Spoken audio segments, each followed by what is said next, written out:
Hi, welcome to Renisha CS Edu World. നമ്മൾ ഈ വീഡിയോയ്ക്കകത്ത് explain ചെയ്യാൻ പോകുന്നത് മാക്രോ പ്രോസസ്സർ ഡിസൈൻ ഓപ്ഷൻസിനെ കുറിച്ചാണ്. മാക്രോ പ്രോസസ്സർ ഡിസൈൻ ഓപ്ഷൻസിനകത്ത് വരുന്നത് recursive macro expansion, general purpose macro processors, macro processing within language translators. മൂന്നെണ്ണമാണ് നമുക്ക് പഠിക്കാനുള്ളത്. മാക്രോ പ്രോസസ്സേഴ്സ് ഡിസൈൻ ഓപ്ഷൻ്റെ അകത്ത് മൂന്നെണ്ണം പഠിക്കാനുണ്ട്. Recursive macro expansion, general purpose macro processors, macro processing within language translators. നമ്മൾ പ്രീവിയസ് വീഡിയോയ്ക്കകത്ത് എക്സ്പ്ലെയിൻ ചെയ്തായിരുന്നു ഒരു മാക്രോയെ എക്സ്പാൻഷൻ, ഒരു മാക്രോയുടെ കോള് വന്നു കഴിഞ്ഞാൽ എന്തൊക്കെയാണ് മാക്രോ പ്രീ പ്രോസസ്സിൻ്റെ അൽഗോരിതം നമ്മൾ പഠിച്ചായിരുന്നു. അപ്പം അതിൻ്റെ അകത്ത് മെയിൻലി രണ്ട് പ്രൊസീജിയേഴ്സാണ് യൂസ് ചെയ്യുന്നത്, ഗെറ്റ് ലൈനും പ്രോസസ് ലൈനും. ഗെറ്റ് ലൈൻ എന്ന് പറഞ്ഞു കഴിഞ്ഞെങ്കിൽ ഒരു ലൈൻ കഴിഞ്ഞാൽ നെക്സ്റ്റ് ലൈൻ എക്സിക്യൂട്ട് ചെയ്യാനായിട്ടാണ് ഗെറ്റ് ലൈൻ യൂസ് ചെയ്യുന്നത്.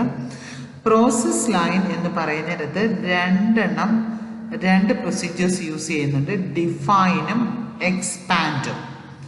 ഓക്കെ, അപ്പം പ്രോസസ് ലൈൻ്റെ അത് അൽഗോരിതത്തിൻ്റെ അകത്തെ കാര്യം തന്നെയാണ് നമ്മൾ പറയുന്നത്, അത് ഓൾറെഡി പഠിച്ചതാണ്. ആ പ്രോസസ് ലൈൻ്റെ അകത്ത് നമുക്ക് രണ്ട് പ്രൊസീജിയറാണ് യൂസ് ചെയ്യുന്നത്, ഡിഫൈനും എക്സ്പാൻഡും. ഒരു മാക്രോയെ ഒരു മാക്രോയെ ഡിഫൈൻ ചെയ്യുമ്പോഴത്തേനാണ് ഈ ഡിഫൈൻ എന്ന് പറഞ്ഞിട്ടുള്ള പ്രൊസീജിയർ എക്സിക്യൂട്ട് ചെയ്യുന്നത്. ഒരു മാക്രോ എന്ന് കണ്ടു കഴിയുമ്പം എന്താണ് അവിടെ മാക്രോയുടെ ഡെഫിനിഷനാണ്. അപ്പം ആ ഡെഫിനിഷനെ പ്രോസസ്സ് ചെയ്യാനാണ് ഈ ഡിഫൈൻ എന്ന് പറഞ്ഞിട്ടുള്ള പ്രൊസീജിയർ യൂസ് ചെയ്യുന്നത്. ഈ മാക്രോയുടെ ഡെഫിനിഷൻ കിട്ടിക്കഴിയുമ്പോൾ നമുക്ക് രണ്ട് ഡേറ്റ സ്ട്രക്ചറാണ് നമുക്ക് ഇവിടുന്ന് കിട്ടുന്നത്, നാം ടാബും ഡെഫ് ടാബും. നാം ടാബ് എന്ന് പറഞ്ഞു കഴിഞ്ഞെങ്കിൽ മാക്രോ നെയിം ടേബിൾ ആണ്. മാക്രോയുടെ നെയിംസ് ഉണ്ടെങ്കിൽ അതിനെ സ്റ്റോർ ചെയ്ത് വെക്കാനാണ് നാം ടാബ് യൂസ് ചെയ്യുന്നത്. ഡെഫ് ടാബ് എന്ന് പറഞ്ഞു കഴിഞ്ഞാൽ മാക്രോയുടെ ഡെഫിനിഷനെ പ്രോസസ് ചെയ്യുക, അതിനെ സ്റ്റോർ ചെയ്ത് വെക്കാനായിട്ടാണ് യൂസ് ചെയ്യുന്ന ടേബിളാണ് ഡെഫ് ടാബ്. ഇതൊക്കെ നേരത്തെ നമ്മൾ മാക്രോ പ്രീ പ്രോസസ്സറിൻ്റെ അൽഗോരിതത്തിൻ്റെ അകത്ത് പറഞ്ഞതാണ്, ഡേറ്റ സ്ട്രക്ചറിൻ്റെ അകത്തും പറഞ്ഞതാണ്. ഒരു മാക്രോ ഡെഫിനിഷൻ കണ്ടു കഴിയുമ്പോഴത്തേനാണ് എന്ത് ചെയ്യുന്നത്, ഈ രണ്ട് ടേബിൾ ഇവിടെ ക്രിയേറ്റ് ആകുന്നത്. ഇനി ഒരു മാക്രോ കോള് വന്ന് കഴിയുമ്പോഴത്തേനാണ് എക്സ്പാൻഡ് എന്ന് പറഞ്ഞിട്ടുള്ള പ്രൊസീജിയർ വർക്കാകുന്നത്. അപ്പോൾ ഈ എക്സ്പാൻഡിൻ്റെ അവിടെ നമുക്ക് എക്സ്പാൻഡ് എന്ന് പറയുന്ന പ്രൊസീജിയർ ചെയ്യുമ്പം നമുക്ക് ആർഗ് ടാബാണ് നമുക്ക് കിട്ടുന്നത്. ഈ ആർഗ് ടാബ് എന്ന് പറഞ്ഞാൽ ആർഗ്യുമെന്റ് ടേബിൾ എന്നാണ്. ആർഗ് ടാബിൻ്റെ അകത്ത് നമ്മൾ സ്റ്റോർ ചെയ്ത് വെക്കുന്നത് പാരാമീറ്ററിൻ്റെ ആക്ച്വൽ വാല്യൂസ്, അതായത് കോള് ചെയ്യുമ്പം നമ്മൾ ഏത് വാല്യൂ ആണോ കൊടുക്കുന്നത് ആ വാല്യൂവിനെ ആയിരിക്കും ആർഗ് ടാബിൻ്റെ അകത്ത് ഇവിടെ സ്റ്റോർ ചെയ്ത് വെക്കുന്നത്. റിക്കേഴ്സീവ് മാക്രോ എക്സ്പാൻഷൻ എന്ന് പറഞ്ഞു കഴിഞ്ഞെങ്കിൽ ഒരു മാക്രോയ്ക്കകത്ത് വേറെ ഒരു മാക്രോയെ കോൾ ചെയ്യുവാണെങ്കിൽ അതിനെയാണ് റിക്കേഴ്സീവ് മാക്രോ എന്ന് പറയുന്നത്. ഒരു മാക്രോയുടെ ഡെഫിനിഷൻ്റെ അകത്ത് വേറെ ഒരു മാക്രോയുടെ കോൾ ഉണ്ടെങ്കിൽ അതിനെയാണ് എന്ത് പറയുന്നത്, റിക്കേഴ്സീവ് മാക്രോ കോൾ എന്ന് പറയുന്നത്. ഇതുണ്ട് ഇവിടെ RDBuf എന്ന് പറഞ്ഞിട്ടുള്ള ഒരു മാക്രോയാണ് ഈ എഴുതിയിരിക്കുന്നത്. ഇത് RDBufന്റെ സ്റ്റാർട്ടിംഗ് ആണ്. ഇതുണ്ട് മാക്രോയുടെ ഹെഡറാണ് ഈ കൊടുത്തിരിക്കുന്നത്. ഇവിടാണ് ഇത് എൻഡ് ചെയ്യുന്നത്, എൻഡിൽ.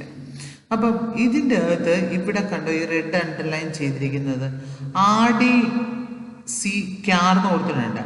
RDchar എന്ന് പറയുന്നത് ഒരു മാക്രോയാണ്. ആ മാക്രോ ആണ് ഇവിടെ കൊടുത്തിരിക്കുന്നത് കേട്ടോ.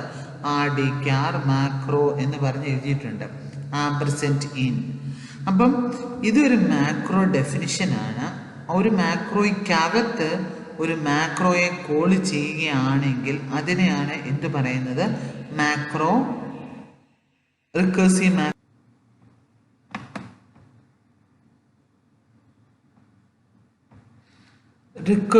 മാക്രോ എന്ന് പറയുന്നത്. അപ്പൊ ഇവിടെ ഇങ്ങനെ റിക്കേഴ്സീവ് മാക്രോ കൊടുക്കുന്നത് കൊണ്ട് ഒരു പ്രോബ്ലം ഉണ്ട്. ഓക്കെ, നേരത്തെ നമ്മളൊരു മാക്രോ പ്രീ പ്രോസസ്സറിനെ അൽഗോരിതം നമ്മൾ എഴുതിയായിരുന്നു. അപ്പം അവിടെ നമ്മൾ പറഞ്ഞു പ്രോസസ്സിങ്ങിൻ്റെ അകത്ത് രണ്ട് പ്രൊസീജിയർ യൂസ് ചെയ്യുന്നുണ്ട്, ഡിഫൈനും എക്സ്പാൻഡും. അപ്പം ആ എക്സ്പാൻഡിൻ്റെ അകത്ത് നമ്മൾ ക്രിയേറ്റ് ചെയ്യുന്നതാണ് ആർഗ് ടാബ് എന്ന് പറയുന്നത്. ആർഗ് ടാബിൻ്റെ അകത്ത് നമ്മൾ സ്റ്റോർ ചെയ്ത് വെക്കുന്നത് ആക്ച്വൽ വാല്യൂസ് ആണ്. അപ്പം ഒരു മാക്രോയ്ക്കകത്ത് വേറൊരു മാക്രോ കോൾ ചെയ്യുമ്പം എന്ത് ചെയ്യും, അതുവരെയുള്ള ഒരു മാക്രോ കോൾ ചെയ്തുകൊണ്ടിരിക്കുവാണ്, അത് എക്സിക്യൂട്ട് ചെയ്തതിൻ്റെ ഇടയ്ക്ക് വേറൊരു മാക്രോ വരുമ്പം അവിടെ ആ നേരത്തെ ഉണ്ടായിരുന്ന ആർഗ് ടാബിലുള്ളത് എന്ത് ചെയ്യും, ഇവിടെ ഓവർറൈറ്റായി പോകും. ഇവിടെ ഇതൊരു മാക്രോയാണ് നമ്മൾ പറഞ്ഞത്, ഇതിൻ്റെ അകത്ത് വേറൊരു മാക്രോ കോൾ ചെയ്തേക്കുവാണ് RDCAR. അപ്പം ഇവിടെ RDCAR എന്ന് പറഞ്ഞിട്ടുള്ള മാക്രോയുടെ ഡീറ്റെയിൽസ് എഴുതിയിട്ടുണ്ട്, മാക്രോ ഡെഫിനിഷൻ എഴുതിയിട്ടുണ്ട്.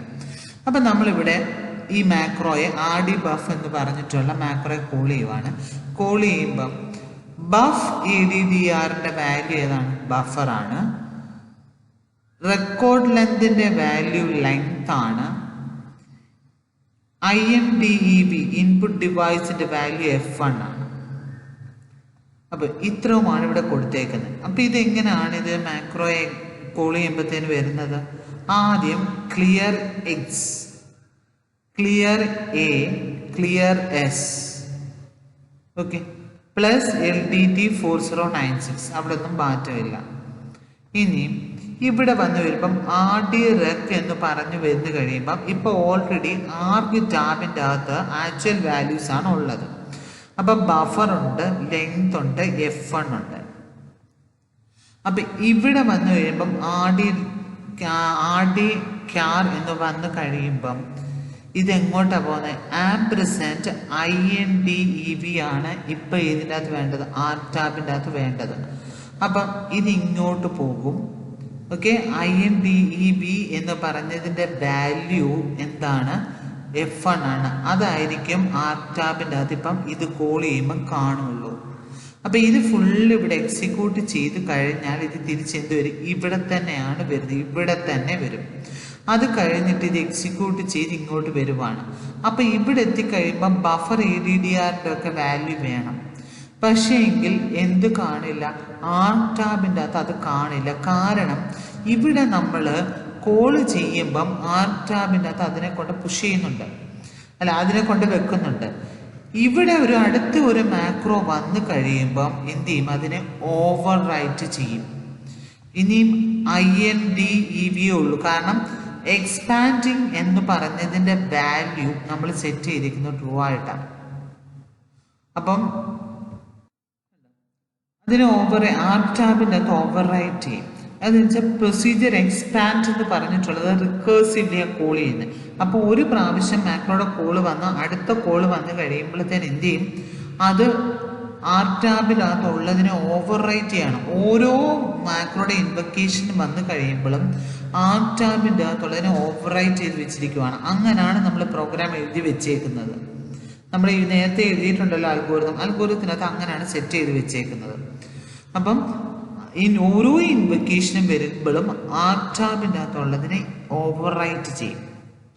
അപ്പം റിക്കേഴ്സീവ്ലി കോള് ചെയ്യുവാണെങ്കിൽ ഇപ്പം ഇതിൻ്റെ അകത്ത് നേരത്തെ റിക്കേഴ്സീവ് കോൾ അല്ലാഞ്ഞത് കൊണ്ട് പ്രശ്നമില്ലായിരുന്നു, ഇവിടെ റിക്കേഴ്സീവ് കോള് ആണ്. അപ്പോൾ ഓരോ പ്രാവശ്യവും എക്സ്പാൻഡിങ് എന്ന് പറയുമ്പം എക്സ്പാൻഡിങ് എന്ന് പറഞ്ഞിട്ടുള്ള ഒരു ബൂളിയൻ വേരിയബിൾ ആണ് നമ്മളവിടെ സെറ്റ് ചെയ്ത് കൊടുത്തിട്ടുള്ളത്. അത് എന്തായിട്ടാണ് സെറ്റ് ചെയ്തിരിക്കുന്നത്, ഫോൾസ് ആയിട്ടാണ്. അപ്പം ഒരു മാക്രോ ഇന്നർ മാക്രോ എന്ന് പറഞ്ഞാൽ അകത്തെ മാക്രോ എക്സിക്യൂട്ട് ചെയ്ത് കഴിഞ്ഞാൽ അത് ഫോൾസ് ആയിട്ട് പിന്നെയും സെറ്റ് ചെയ്യുകയാണ്. അപ്പം പ്രീവിയസ് വാല്യൂ നമുക്ക് കിട്ടത്തില്ല. അപ്പം അതാണ് പറഞ്ഞിരിക്കുന്നത്. ഇപ്പം നമ്മൾ പറഞ്ഞില്ലേ നേരത്തെ ഞാൻ എക്സാമ്പിൾ എടുത്ത് കാണിച്ചു, അത് എക്സിക്യൂട്ട് ചെയ്ത് തിരിച്ചു വന്നു കഴിഞ്ഞാൽ പ്രീവിയസ് വാല്യൂ അതിനകത്ത് കിട്ടത്തില്ല. അപ്പം അതാണ് പറഞ്ഞിരിക്കുന്നത്. The boolean value of expanding would be set to false. Boolean value false ആക്കി നമ്മുടെ അൽഗോരിതത്തിനകത്ത് സെറ്റ് ചെയ്ത് വെച്ചിട്ടുണ്ട്. When the inner macro expansion is finished, ഉള്ളിലുള്ള ആ മാക്രോയുടെ എക്സ്പാൻഷൻ കഴിയുമ്പോൾ തന്നെ ഫോൾസ് ആക്കി സെറ്റ് ചെയ്യും. അപ്പോൾ എന്ത് ചെയ്യും, നമുക്ക് പ്രീവിയസ് വാല്യൂ നമുക്ക് കിട്ടത്തില്ല. But that is macro process would forget that it has been in the middle of expanding an outer macro. അത് മറന്നു പോകുന്നു. എന്തുകൊണ്ടാണ് ഇങ്ങനെ എക്സ്പാൻഡിങ് ഫോൾസ് ആക്കി വെച്ചേക്കുവാണ്.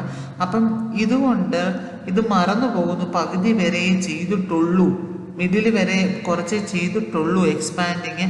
ഇനി ബാക്കി ചെയ്യാനുണ്ട്, ഔട്ടർ മാക്രോ ഇനി ചെയ്യാനുണ്ട് എന്നുള്ളത് അത് ഫൊർഗട്ട് ചെയ്ത് പോവാണ്. കാരണം നമ്മൾ അങ്ങനെയാണ് സെറ്റ് ചെയ്ത അൽഗോരിതത്തിനകത്ത് വെച്ചേക്കുന്നത്. എക്സ്പാൻഡിങ് ഫോൾസ് ആയിട്ടാണ് വെച്ചിരിക്കുന്നത്. ഓരോന്നും എക്സിക്യൂട്ട് ചെയ്ത് കഴിയുമ്പം ഫോൾസ് ആക്കി സെറ്റ് ചെയ്ത് വെച്ചേക്കുവാണ്. അപ്പോൾ ഒരു റിക്കേഴ്സീവ് മാക്രോ കോൾ ചെയ്യുമ്പം ആർടാബിൻ്റെ അകത്ത് എന്ത് ചെയ്യുവാണ്, ഓവർ റൈറ്റ് ചെയ്യുവാണ്. അപ്പൊ പ്രീവിയസ് വാല്യൂ അതിന് വേണ്ടി നമ്മൾ ഇവിടെ ഒരു സൊല്യൂഷനാണ് എടുത്തിരിക്കുകയാണ്. എങ്ങനെയാണ് അതിനെ നമുക്ക് ഓവർകം ചെയ്യാൻ പറ്റുന്നത്. ഓക്കെ, നമുക്ക് പല പ്രോഗ്രാമിംഗ് ലാംഗ്വേജിൻ്റെ അകത്തും ഈ റിക്കേഴ്സീവ് മാക്രോ എന്ന് പറയുന്നതിനെ സപ്പോർട്ട് ചെയ്യുന്നുണ്ട്. അതായത് ഓരോ പ്രാവശ്യം ഒരു ലോക്കൽ വേരിയബിളിനെ റീറ്റെയിൻ ചെയ്ത് വെക്കുവാണ് അല്ലേ. മിക്ക ലാംഗ്വേജസിൻ്റെ അകത്തും ഈ റിക്കേഴ്സീവ് കോൾ സപ്പോർട്ട് ചെയ്യുന്നുണ്ട്.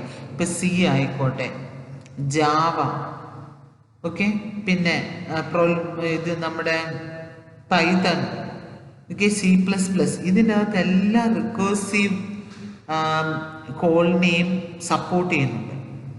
അപ്പം ഈ compiler would be sure that previous value of any variable declared with the procedure was saved when procedure was called recursive. ഇങ്ങനെ പ്രൊസീജിയറിനെ നമ്മൾ റിക്കേഴ്സീവായിട്ട് കോൾ ചെയ്യുന്നത് കൊണ്ട് പ്രീവിയസ് വാല്യൂവിനെ നമ്മൾ എന്ത് ചെയ്ത് വെക്കണം, സ്റ്റോർ ചെയ്ത് വെക്കണം, സേവ് ചെയ്ത് വെച്ചാലേ പറ്റത്തുള്ളൂ. അപ്പം അതിനു വേണ്ടി നമ്മൾ സാധാരണ സിക്കകത്തും ഒക്കെ എന്താണ് യൂസ് ചെയ്യുന്നത്, സ്റ്റാക്കാണ് നമ്മൾ യൂസ് ചെയ്യുന്നത്. അപ്പം ഇപ്പോൾ ഒരു എക്സിക്യൂട്ട് ചെയ്യുന്നത് ഇത് ചെയ്യാൻ വേണ്ടി നമ്മൾ സ്റ്റാക്കാണ് യൂസ് ചെയ്യുന്നത്. അപ്പം ഒരു മാക്രോയുടെ കോള് കണ്ടു കഴിഞ്ഞാൽ എന്ത് ചെയ്യും, ഇതിനെ പുഷ് ചെയ്യും. ഒരു മാക്രോയുടെ കോള് കണ്ടു കഴിഞ്ഞാൽ ആ ആക്ച്വൽ വാല്യൂസിനെല്ലാം എന്ത് ചെയ്യും, പുഷ് ചെയ്യും. ഓക്കെ, നെക്സ്റ്റ് കോള് കണ്ടു കഴിയുമ്പോൾ അതിനെ പുഷ് ചെയ്യും. ഒന്ന് എക്സിക്യൂട്ട് ചെയ്തു, ഇപ്പം ഇന്നർ മാക്രോ എക്സിക്യൂട്ട് ചെയ്തെങ്കിൽ അതിനെ ആ ഇന്നർ മാക്രോയ്ക്കകത്തുള്ളതിനെ മാത്രം എന്ത് ചെയ്യും, പോപ്പ് ചെയ്യും. അപ്പം എന്ത് ചെയ്യും, പ്രീവിയസ് വാല്യൂ ഓൾറെഡി സ്റ്റാക്കിൻ്റെ അകത്തുണ്ട്. അപ്പം ഇങ്ങനെയാണ് നമ്മൾ മാക്രോയ്ക്കകത്ത് റിക്കേഴ്സീവ് കോളിനെ സോൾവ് ചെയ്യുന്നത്. മനസ്സിലായോ? സ്റ്റാക്ക് യൂസ് ചെയ്തിട്ടാണ് റിക്കേഴ്സീവ് കോളിനെ ഇവിടെ സോൾവ് ചെയ്തേക്കുന്നത്. അപ്പം സ്റ്റാക്കിൻ്റെ അകത്ത് എന്ത് ചെയ്യാണ്, ഓരോ കോളും വന്നു കഴിയുമ്പോൾ പുഷ് ചെയ്യും. ആ ഒരു പർട്ടിക്കുലർ കോൾ എൻഡ് ആയി കഴിയുമ്പം എന്ത് ചെയ്യും, പോപ്പ് ചെയ്യും. ലോക്കൽ വേരിയബിൾസിനെ എന്ത് ചെയ്യും, അതിൻ്റെ റിട്ടേൺ അഡ്രസ്സിനെ എല്ലാം അവിടുന്ന് പോപ്പ് ചെയ്യും. ഇങ്ങനെയാണ് റിക്കേഴ്സീവ് മാക്രോയെ എക്സ്പാൻഡ് ചെയ്യാനായിട്ട് യൂസ് ചെയ്യുന്നത്.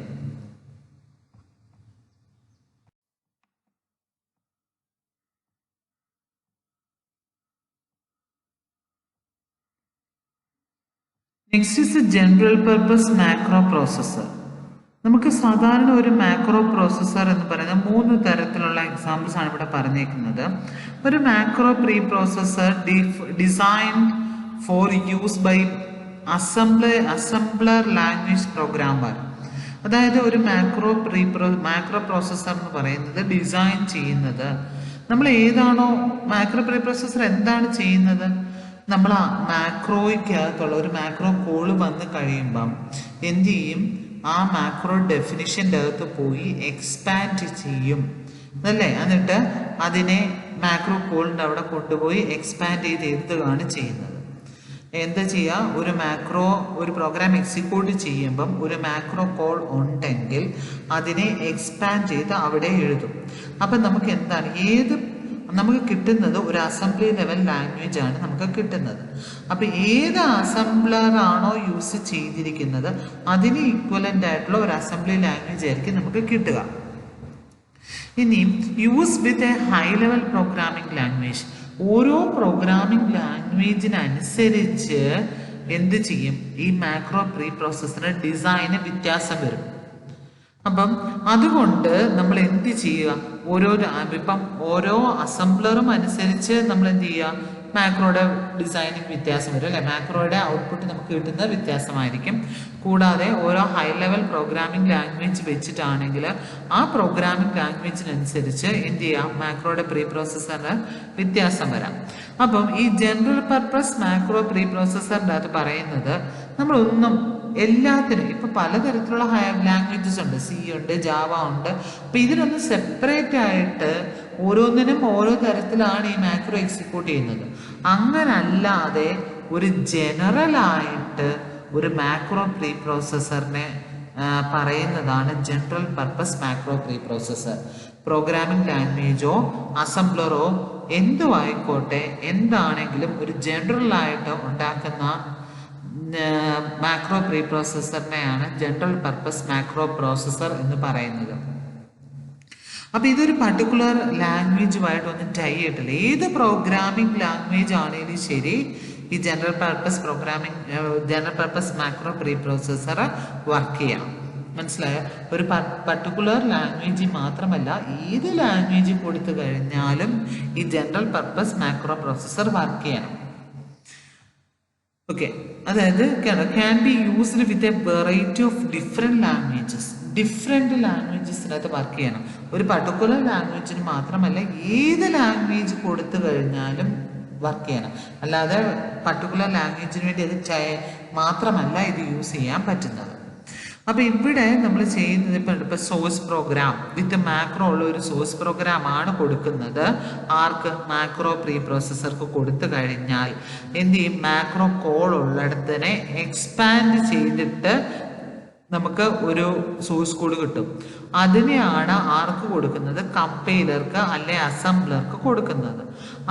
അതാണ് ആ കമ്പൈലർ അസംബ്ലറും ആണ് എന്ത് ചെയ്യുന്നത്, ഒബ്ജക്റ്റ് പ്രോഗ്രാമിനെ ജനറേറ്റ് ചെയ്യുന്നത്. അപ്പം ജനറൽ പർപ്പസ് മാക്രോ പ്രോസസ്സർ എന്ന് പറഞ്ഞു കഴിഞ്ഞാൽ ഒരു പർട്ടിക്കുലർ ലാംഗ്വേജിന് വേണ്ടി അല്ല ഡിസൈൻ ചെയ്തിരിക്കുന്നത്. ഓക്കെ, അത് വെറൈറ്റി ഓഫ് ഏത് ലാംഗ്വേജ് യൂസ് ചെയ്താലും ഡിഫറെന്റ് ലാംഗ്വേജസിന് വേണ്ടി ഉണ്ടാക്കിയേക്കുന്ന ഒരു മാക്രോ പ്രീ പ്രോസസ്സറിനെയാണ് ജനറൽ പർപ്പസ് മാക്രോ പ്രോസസ്സർ എന്ന് പറയുന്നത്. ഇങ്ങനെ കോമൺ ആയിട്ട് ഒരു മാക്രോ പ്രീ പ്രോസസ്സർ, ലാംഗ്വേജിനോടൊന്നും ഡിപ്പെൻഡന്റ് അല്ലാത്ത ഒരു മാക്രോ പ്രീ പ്രോസസ്സർ ഡിസൈൻ ചെയ്ത് കഴിഞ്ഞാൽ അതിന് എന്തൊക്കെയാണ് അഡ്വാൻറ്റേജസ് അല്ലെങ്കിൽ എന്തൊക്കെയാണ് disadvantage, okay, pros and cons. അപ്പൊ അഡ്വാൻറ്റേജസ് എന്ന് പറയുന്നത് programmer do not need to learn many macro languages. അതായത് ഓരോ പ്രോഗ്രാമിംഗ് ലാംഗ്വേജിനും അനുസരിച്ച് സെപ്പറേറ്റ് ആയിട്ട് മാക്രോ ലാംഗ്വേജസ് നമുക്ക് എടുക്കേണ്ട കാര്യമില്ല. ഇപ്പൊ ജനറൽ പർപ്പസ് പറഞ്ഞാൽ ഏത് ലാംഗ്വേജിൻ്റെ അകത്തും വർക്ക് ചെയ്യുന്ന ഒരു മാക്രോ പ്രോസസ്സറാണ്. അപ്പൊ പ്രോഗ്രാമർ എക്സ്ട്രാ കാര്യങ്ങളൊന്നും പഠിക്കേണ്ട കാര്യമില്ല. ഈ മാക്രോ ലാംഗ്വേജസിന്റെ ഏത് ലാംഗ്വേജ് ആണെങ്കിലും അതിൻ്റെ ഈ മാക്രോ ലാംഗ്വേജസിനെ കുറിച്ച് എക്സ്ട്രാ ഒന്നും പഠിക്കേണ്ട കാര്യമില്ല. ഒരു ജനറൽ ആയിട്ടുള്ള എല്ലാ ലാംഗ്വേജിനും വർക്ക് ചെയ്യുന്ന ഒരു മാക്രോ പ്രോസസ്സറാണിത്. അപ്പം പിന്നെ നെക്സ്റ്റ് എന്ന് പറഞ്ഞാൽ overall saving in software development cost and software maintenance effort. അതായത് ഇപ്പോൾ ഒരു പർട്ടിക്കുലർ പ്രോഗ്രാമിംഗ് ലാംഗ്വേജിനാണെങ്കിൽ നമ്മൾ അതിനു വേണ്ടി ഒരു പർട്ടിക്കുലർ സോഫ്റ്റ്വെയർ ഡെവലപ്പ് ചെയ്യണം അല്ലേ, അതിനുവേണ്ടി ഒരു കോസ്റ്റ് വേണ്ടി വരും. അതിന് മെയിൻറ്റെയിൻ ചെയ്യാനായിട്ട് ഒരു കോസ്റ്റ് വേണ്ടി വരും. അപ്പോൾ ഇത് ഓരോ പർട്ടിക്കുലർ ഓരോ സെപ്പറേറ്റ് ലാംഗ്വേജിനും ഓരോന്നും ഉണ്ടാക്കുന്നതുമായിട്ട് കൺസിഡർ ചെയ്യുകയാണെങ്കിൽ കോസ്റ്റും കുറവാണ്, മെയിൻ്റെനൻസ് എഫേർട്ടും സോഫ്റ്റ്വെയർ മെയിൻ്റെനൻസ് എഫേർട്ടും കുറവാണ്. ഇനി കോൺസ്, അതായത് ഡിസഡ്വാൻറ്റേജ് അല്ലെ ഡിഫിക്കൽട്ടീസ് എന്തൊക്കെയാണ്? അപ്പം നമ്മൾ ഇതിനകത്ത് പറയുന്നത് ഏത് പ്രോഗ്രാമിംഗ് ലാംഗ്വേജിൻ്റെ അകത്ത് ഇത് വർക്ക് ചെയ്യുന്നതാണ്. അപ്പം ഒരു എല്ലാ പ്രോഗ്രാമിംഗ് ലാംഗ്വേജസിൻ്റെ ഡീറ്റെയിൽസും ഇതിനകത്ത് ആഡ് ചെയ്യണ്ടേ? അപ്പം ഒത്തിരി നമ്പർ ഓഫ് ഡീറ്റെയിൽസ് ഇതിൻ്റെ അകത്ത് ഡീൽ ചെയ്യേണ്ടതായിട്ട് വരും അല്ലേ. അപ്പം ഇപ്പം ഫോർ എക്സാമ്പിൾ ഒരു കമൻ്റ് ആണെങ്കിൽ നമുക്കറിയാം, സി ആണെങ്കിൽ സിംഗിൾ ലൈൻ ആണെങ്കിൽ ഡബിൾ സ്ലാഷ് ആണ്. ഓക്കെ, കമൻറ്റ് ഇൻഡിക്കേഷന് വേണ്ടി സി ലാംഗ്വേജ് ആണെങ്കിൽ ഡബിൾ സ്ലാഷ് ആണ് യൂസ് ചെയ്യുന്നത്. മൾട്ടിപ്പിൾ ലൈൻ ആണെങ്കിലോ സ്ലാഷ് സ്റ്റാർ, എൻഡ് ചെയ്യുന്നതും */ എൻഡ് ചെയ്യുക. അതുപോലെ തന്നെ ഇപ്പം പൈത്തൺ ആണെങ്കിൽ നമ്മൾ 1 ലൈൻ കമൻ്റ് ആണെങ്കിൽ ഹാഷ് ആണ് യൂസ് ചെയ്യുന്നത്. മൾട്ടിപ്പിൾ ലൈൻ ആണെങ്കിൽ ട്രിപ്പിൾ കോഡ്സ് ആണ് നമ്മൾ യൂസ് ചെയ്യുന്നത്. അപ്പം ഇങ്ങനെ ഓരോ പ്രോഗ്രാമിംഗ് ലാംഗ്വേജിലും ഡിഫറെൻ്റ് കമൻ്റ് ആണ്. അപ്പോൾ എല്ലാ പ്രോഗ്രാമിംഗ് ലാംഗ്വേജസിൻ്റെയും എന്തറിയണം, ഇങ്ങനെയുള്ള ഡീറ്റെയിൽസ് എല്ലാം അറിഞ്ഞിരിക്കണം, എങ്കിലല്ലേ ഇത് വർക്ക് ചെയ്യത്തുള്ളൂ. അപ്പോൾ കമൻ്റ് ഐഡൻറ്റിഫിക്കേഷൻ എന്ന് പറയുന്നത് ഡിഫറെൻറ്റ് പ്രോഗ്രാമിംഗ് ലാംഗ്വേജസിൽ ഡിഫറെൻ്റ് ആണ്. നെക്സ്റ്റ് എന്ന് പറയുന്നത് grouping together terms, expressions, statements. അതായത് ഇപ്പം നമ്മളൊരു ഗ്രൂപ്പ് ചെയ്യുക. ഇപ്പം ഇപ്പം ചില ലാംഗ്വേജസിനകത്ത് ബിഗിനും എൻഡിനും ഇടയ്ക്കായിരിക്കും പ്രോഗ്രാം വരുന്നത്. അതിനൊരു ഗ്രൂപ്പിനെയാണ് ഇൻഡിക്കേറ്റ് ചെയ്യുന്നത്. സിക്കകത്താണെങ്കിൽ നമുക്ക് കേലിബ്രേസ് ഓപ്പണിങ്ങും കേലിബ്രേസ് ക്ലോസിങ്ങിൻ്റെ ഇടയ്ക്കാണ് എഴുതുന്നത്. അതൊരു ഗ്രൂപ്പിനെയാണ് ഇൻഡിക്കേറ്റ് ചെയ്യുന്നത്. അതുപോലെ പൈത്തൺ ആണെങ്കിൽ ഇൻഡന്റേഷൻ, സ്പേസിംഗ് ആണ് അവിടെ കൺസിഡർ ചെയ്യുന്നത്. അപ്പോൾ അതാണ് പറയുന്നത്, ഓരോ പ്രോഗ്രാമിംഗ് ലാംഗ്വേജസിനകത്ത് ഗ്രൂപ്പിങ്ങും എക്സ്പ്രഷനെയോ ടേംസിനെയോ സ്റ്റേറ്റ്മെൻറ്റോ ഒക്കെ ഗ്രൂപ്പ് ചെയ്യുന്നത് വ്യത്യാസമാണ്. അപ്പോൾ ഓരോ ലാംഗ്വേജസിനകത്തും എന്താണ് എന്നുള്ളത് നമ്മൾ ഡീറ്റെയിൽസ് കളക്ട് ചെയ്യണം. ഇനി നെക്സ്റ്റ് ടോക്കൺസ് എന്ന് പറഞ്ഞു കഴിഞ്ഞാൽ കീവേഡ്സ്, ഐഡൻറ്റിഫയേഴ്സ്, ഓപ്പറേറ്റേഴ്സ്. ഓക്കെ, അപ്പം ഇതൊക്കെയാണ് ടോക്കൺസ് എന്ന് പറയുന്നത്. അപ്പോൾ ഓരോ പ്രോഗ്രാമിംഗ് ലാംഗ്വേജിലും കീവേഡ്സ് വ്യത്യാസമാണ് അല്ലെ, ഓപ്പറേറ്റേഴ്സ് വ്യത്യാസമായിരിക്കും. അപ്പോൾ ഐഡൻറ്റിഫയേഴ്സിനകത്ത് സെറ്റ് ഓഫ് റൂൾസ് സിക്കകത്തെ പോലെ ആയിരിക്കണമെന്നില്ല പൈത്തണിൻ്റെ അകത്ത്. അപ്പോൾ ഓരോന്നിൻ്റെ അകത്തും ഓരോ റൂൾസ് ആണ് ടോക്കണെ ഐഡൻറ്റിഫൈ ചെയ്യാനാണെങ്കിൽ. ഇപ്പം കീവേഡ് ആണെങ്കിൽ കീവേഡിൻ്റെ അകത്ത് അതുപോലെ തന്നെ ഇപ്പം കീവേഡ്സ് എന്ന് പറഞ്ഞു കഴിഞ്ഞാൽ ഒന്നിൻ്റെ അകത്ത് കീവേഡ് അല്ല അടുത്തതിൻ്റെ അകത്ത് നമ്മൾ യൂസ് ചെയ്യുന്നത്. ഓക്കെ, ഇതിൻ്റെ അകത്ത് നമ്മൾ സിക്കകത്ത് നമ്മൾ യൂസ് ചെയ്യുന്നത് ഇഫ് എൽസ് ആണെങ്കിൽ നമ്മൾ പൈത്തണിൻ്റെ അകത്ത് യൂസ് ചെയ്യുന്നത് എലിഫ് എന്നാണ്. അപ്പോൾ ഓരോന്നിൻ്റെ അകത്തും ഓരോ രീതിയിലായിരിക്കും കീവേഡ്സ് ഡിഫറെൻ്റ് ആവാം. അപ്പോൾ ഇങ്ങനെ ലാർജ് നമ്പർ ഓഫ് ഡീറ്റെയിൽസ് എന്ത് ചെയ്യണം, നമുക്ക് ഓരോ പ്രോഗ്രാമിംഗ് ലാംഗ്വേജസിനെയും large number of details collect ചെയ്യണം.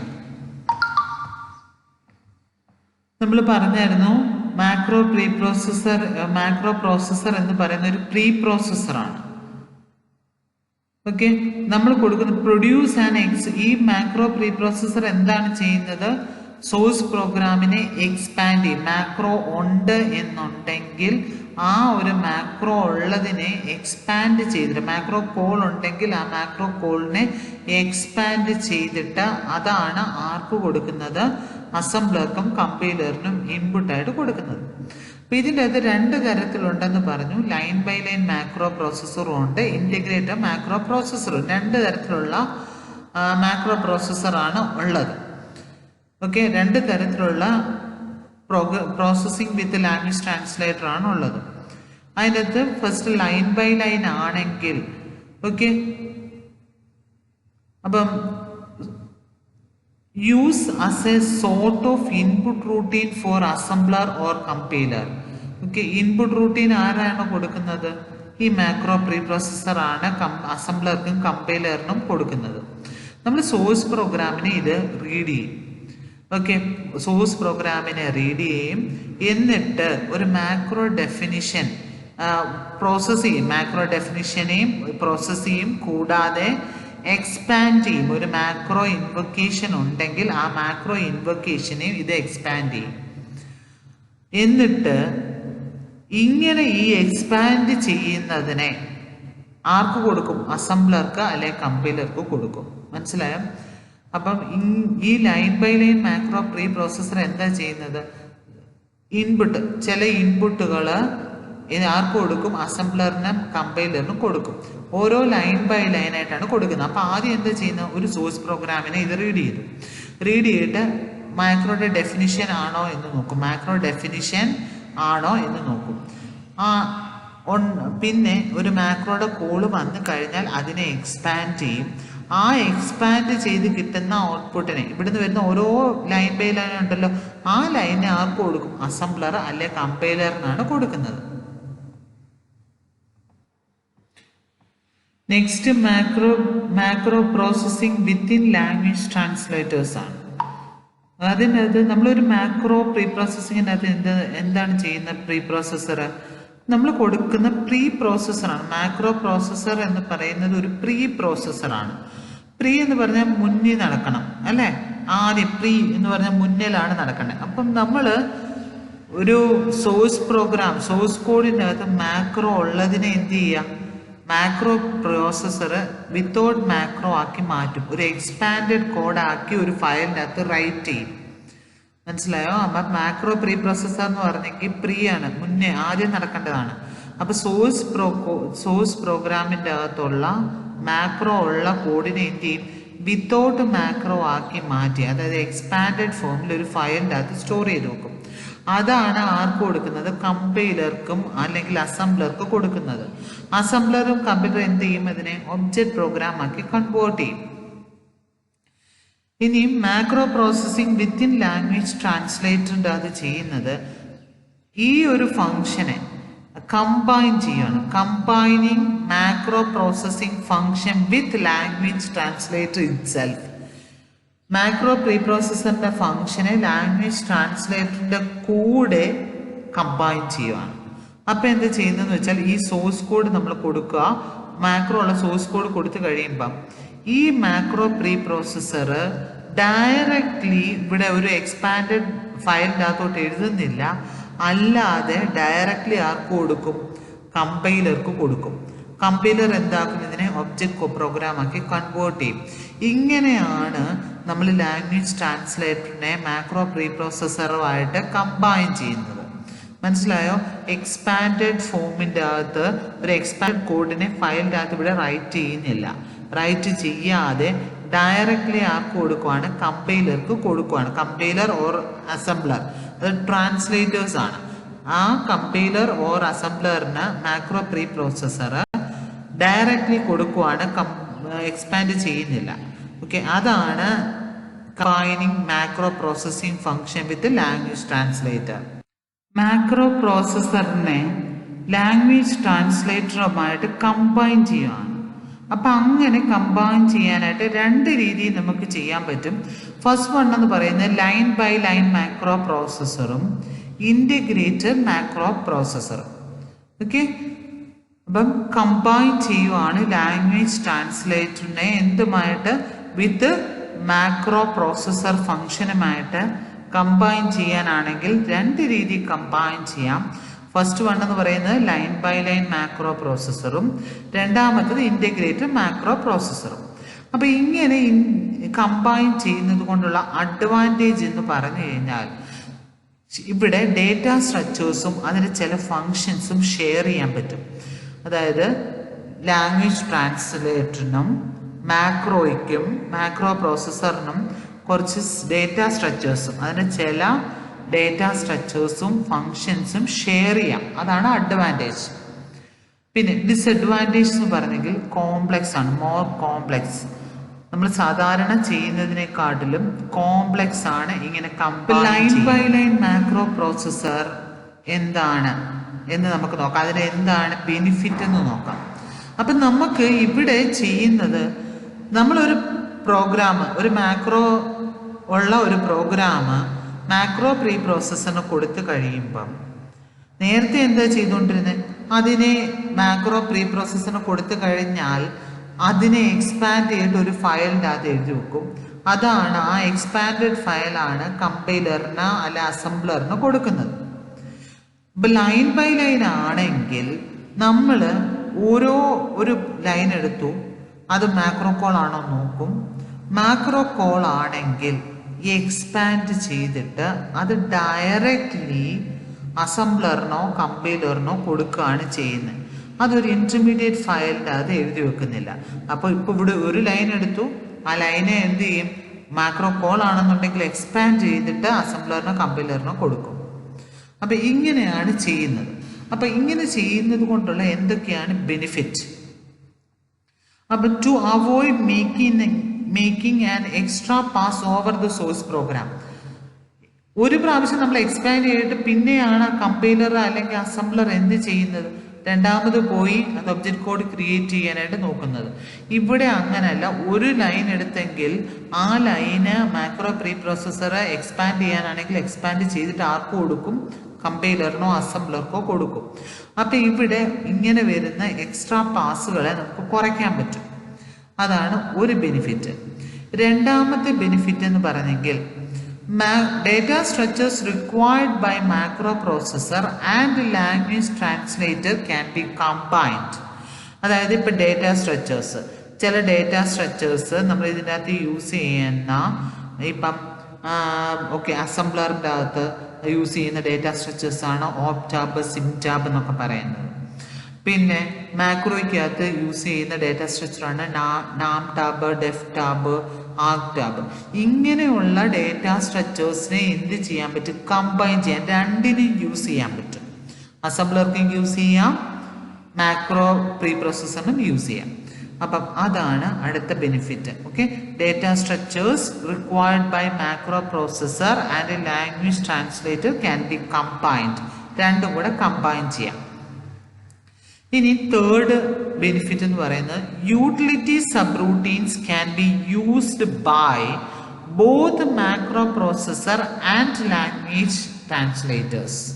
അതായത് യൂട്ടിലിറ്റി സബ് റൂട്ടീൻസിനെ രണ്ടിനും, അതായത് ലാംഗ്വേജ് ട്രാൻസ്ലേറ്റർ ആയിട്ടുള്ള അസംബ്ലർക്കും കമ്പൈലറിനും കൂടാതെ മാക്രോ പ്രീ പ്രോസസ്സറിനും യൂസ് ചെയ്യാം. യൂട്ടിലിറ്റി സബ് റൂട്ടീൻസിനായിട്ടുള്ള scanning input lines, searching tables, data format conversions, ഇതൊക്കെയാണ് യൂട്ടിലിറ്റി സബ് റൂട്ടീൻസ്. ഈ യൂട്ടിലിറ്റി സബ് റൂട്ടീൻസിനെ both macro processor and language translator can be used. Okay, ഇനി നെക്സ്റ്റ് ബെനിഫിറ്റ് എന്ന് പറയുന്നത് it is easier to give diagnostic message related to source statement. അതായത് നമുക്കിപ്പോൾ ഒരു എന്തെങ്കിലും ഒരു എറർ വന്നു, സോഴ്സ് കോഡിൻ്റെ അകത്ത് ഒരു എറർ വന്നു കഴിഞ്ഞാൽ നമുക്ക് തിരിച്ചു പോകാതെ, ബാക്ക് ട്രാക്ക് ചെയ്യാതെ എളുപ്പത്തിൽ അതിനെ ഐഡന്റിഫൈ ചെയ്യാനായിട്ട് പറ്റും. ഓക്കെ, ഒരു എറർ വന്നു കഴിഞ്ഞാൽ ബാക്ക് ട്രാക്ക് ചെയ്യാതെ ഈസി ആയിട്ട്, ക്വിക്കായിട്ട് എവിടെയാണ് മെസ്സേജ് വന്നത് എന്നുള്ളത് നമുക്ക് അത് ഐഡന്റിഫൈ ചെയ്യാനായിട്ട് പറ്റും. ഇതാണ് ബെനിഫിറ്റ് എന്ന് പറഞ്ഞാൽ. Line by line macro pre പ്രോസസ്സറിന്റെ ബെനിഫിറ്റ് ആണ്. അപ്പം എന്തൊക്കെയാണ്? എക്സ്ട്രാ പാസ് അവോയ്ഡ് ചെയ്യാൻ പറ്റും, ഡേറ്റാ സ്ട്രക്ചേഴ്സ് ഷെയർ ചെയ്യാം, യൂട്ടിലിറ്റി സബ് റൂട്ടീൻസ് ഷെയർ ചെയ്യാം, പിന്നെ എറർ വന്നു കഴിഞ്ഞാൽ ഈസിലി ഡയഗ്നോസ് ചെയ്യാനായിട്ട് പറ്റും.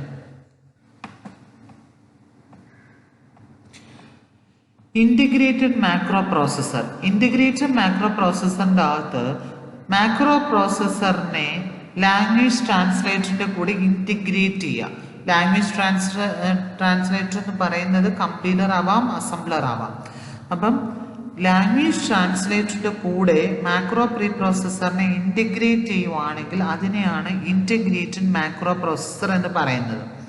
ഇതിൻ്റെ അഡ്വാൻറ്റേജ് എന്ന് പറഞ്ഞു കഴിഞ്ഞാൽ an integrated macro processor can potentially make use of any information about source program that is extracted by language translator. Language translator extract ചെയ്ത് എടുത്തിട്ടുള്ള ഇൻഫർമേഷനെ എന്ത് ചെയ്യാൻ പറ്റും? മാക്രോ പ്രോസസ്സറിന് യൂസ് ചെയ്യാനായിട്ട് പറ്റും. ഓക്കെ, അപ്പം ഈ ഇൻറ്റിഗ്രേറ്റഡ് മാക്രോ പ്രോസസ്സറിന് എന്ത് ചെയ്യാൻ പറ്റും? ഈ ലാംഗ്വേജ് ട്രാൻസ്ലേറ്റർ എടുത്തിട്ടുള്ള ഇൻഫർമേഷൻ ഉപയോഗിക്കാനായിട്ട് പറ്റും. An integrated macro processor can support macro instruction that depend upon the context in which they occur. Okay, ഈ ഇൻറ്റഗ്രേറ്റഡ് മാക്രോ പ്രോസസ്സർ ഓരോ ഇൻസ്ട്രക്ഷനും, മാക്രോ ഇൻസ്ട്രക്ഷൻ, ഈ ഒരു പ്രോഗ്രാമിൻ്റെ അകത്തുള്ള ഇൻസ്ട്രക്ഷൻ ഏത് കോണ്ടെക്സ്റ്റിലാണ് ഉപയോഗിച്ചിരിക്കുന്നത് അതിനനുസരിച്ച് എടുക്കാനായിട്ട് ഇതിന് കേപ്പബിൾ ആണ് ഈ ഇൻറ്റഗ്രേറ്റഡ് മാക്രോ പ്രോസസ്സർ. ഇപ്പം നമ്മൾ ഇപ്പോൾ ഒരു പ്രോഗ്രാമിൻ്റെ അകത്ത് do I is equal to I equal to 1 to 20 എന്ന് കൊടുത്തു കഴിഞ്ഞാൽ അവിടെ നമ്മൾ അസൈൻമെൻ്റ് ആണോ അതോ ലൂപ്പിംഗ് ആണോ എന്താണ് ഉദ്ദേശിച്ചിരിക്കുന്നത് ആ കോണ്ടെക്സ്റ്റിനനുസരിച്ച് എടുക്കാനായിട്ട് ആർക്ക് പറ്റും? ഇൻറ്റഗ്രേറ്റഡ് മാക്രോ പ്രോസസ്സറിന് പറ്റും. ഓക്കെ, അപ്പൊ since the macro processor may recognise the meaning of source program, അപ്പം അതുകൊണ്ട് എന്താണ് ഇൻറ്റഗ്രേറ്റഡ് മാക്രോ പ്രോസസ്സറിന് റെക്കഗ്നൈസ് ചെയ്യാൻ പറ്റും എന്താണ് ആ സോഴ്സ് പ്രോഗ്രാമിന്റെ മീനിങ്. ഓക്കെ, മീനിങ് അവിടെ എന്തിനു വേണ്ടിയാണ് ആ പർട്ടിക്കുലർ കാര്യം യൂസ് ചെയ്തിരിക്കുന്നത്, എന്ത് കോണ്ടെക്സ്റ്റ് ആണ് അത് ഐഡന്റിഫൈ ചെയ്യാനായിട്ട് ആർക്ക് പറ്റും? ഇനി drawbacks of line by line or integrated macro processor എന്തൊക്കെയാണ് drawbacks? They must be specially designed and written. Okay, they must be specially designed and written. അതായത് to work with a particular implementation of assembler or compiler. അപ്പം നമ്മൾ drawback എന്ന് പറയുന്നത് line by line ആയിക്കോട്ടെ integrator ആയിക്കോട്ടെ നമ്മൾ അവിടെ right ചെയ്ത് വെക്കുന്നുണ്ടോ? ഓരോ ലൈൻ എടുക്കുക അല്ലെങ്കിൽ ആ എടുക്കുന്ന സോഴ്സ് പ്രോഗ്രാമിനെ നമ്മൾ എന്ത് ചെയ്യുവാണ്? മാക്രോ പ്രോസസ്സർ ഡയറക്റ്റ്ലി കമ്പൈലർക്ക് അസംബ്ലർക്ക് കൊടുക്കുവാണ്. അത് ഒരിടത്തും റിട്ടേൺ ചെയ്ത് വെക്കുന്നില്ല. ഓക്കെ, അപ്പോൾ ഒരു പർട്ടിക്കുലർ ഒരു അസംബ്ലറിന് അല്ലെ കമ്പൈലറിന് വേണ്ടിയാണ് ഇത് ഡിസൈൻ ചെയ്തേക്കുന്നത്. മനസ്സിലായോ? ഈ ഒരു ഇൻറ്റഗ്രേറ്റഡ് മാക്രോ പ്രോസസ്സർ അല്ലെങ്കിൽ ലൈൻ ബൈ ലൈൻ പ്രോസസ്സർ എന്ന് പറയുന്നത് ഡിസൈൻ ചെയ്തേക്കുന്നത് ഒരു പർട്ടിക്കുലർ കമ്പൈലർ അല്ലെങ്കിൽ ഒരു അസംബ്ലറിന് വേണ്ടിയാണ്. അപ്പം ഓരോ കമ്പൈലർ അല്ലെങ്കിൽ ഓരോ അസംബ്ലറിനും ഡിഫറെൻ്റ് രീതിയിൽ നമ്മൾ മാറ്റിക്കൊണ്ടേയിരിക്കണം.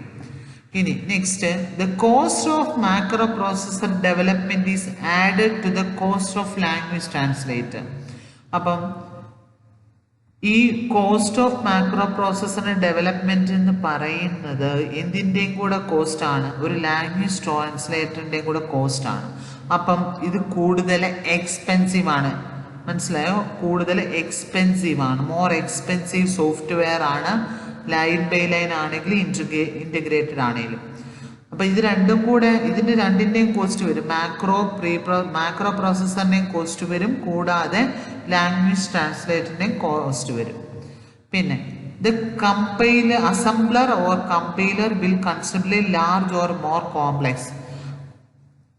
മാക്രോയെ കമ്പയർ ചെയ്യുമ്പോൾ അസംബ്ലർ അല്ലെ കമ്പൈലർ എന്ന് പറയുന്നത് വളരെ കോംപ്ലെക്സ് ആണ്.